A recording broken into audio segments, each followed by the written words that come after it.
Hello guys, for today's video nga pala ay magpapaligo po tayo ng ating alagang aso. Ayan po ang inuna nating paliguan. Ayan po si Buddy. Ayan po si Buddy, sobrang medyo may pagkakulit yan. So kaya po siya ay inuna ko muna. So ayan, siya po ay lahi niya po ay Beagle. So ayan, nakikita nyo naman po na si Buddy, ayan o. Medyo hindi naman siya makulit pag yan pinapaliguan. Yan. Gustong gusto niya yung napapaliguan. Sobrang init.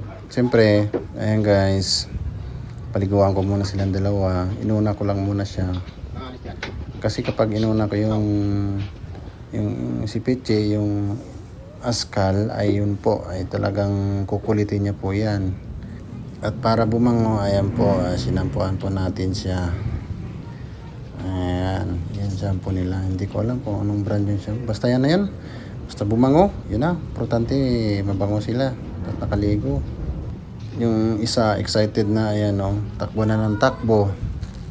Gusto na yatang maligo eh o. Ayaw hindi na makapag-antay. Si Piche. Ayan, banlaw na si Buddy. So, ayan o. Babanlawan na natin siya guys. Sobrang kulit niyan talaga naman. Siya ay nasa loob lang at si Pichi naman ay bantay sa labas namin, labas ng bahay. Si Buddy bantay sa loob ng bahay.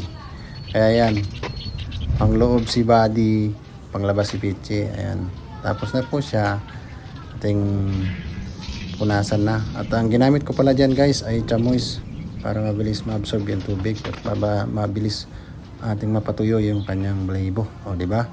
Ewan ko lang kung ganyan lang din po ang inyong ginagamit sa aso ninyo pag nagpapaligo. Pero okay naman po sa akin. Para sa akin, okay naman po siya.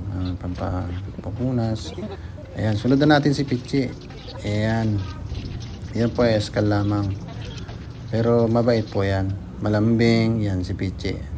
Pero maasahan mo rin pagka nagbabantay, lalo na sa gabi. Ayan. Pero sa loob lang sila po ng bahay. Nga lang, sa labas ng pintuan siya. Si Buddy naman sa loob ng pintuan. Ayan. Ayan, hindi naman siya makulit yan. Si Pichi. Ayan, mabis lang natin na paliguan, di ba? Ayan, pinapatayo na natin. Yun lang yung vlog natin for today's guys. Salamat pala sa mga sumusuporta po dyan at nanonood sa aking munting YouTube channel. Yun lang po ang ating vlog for today.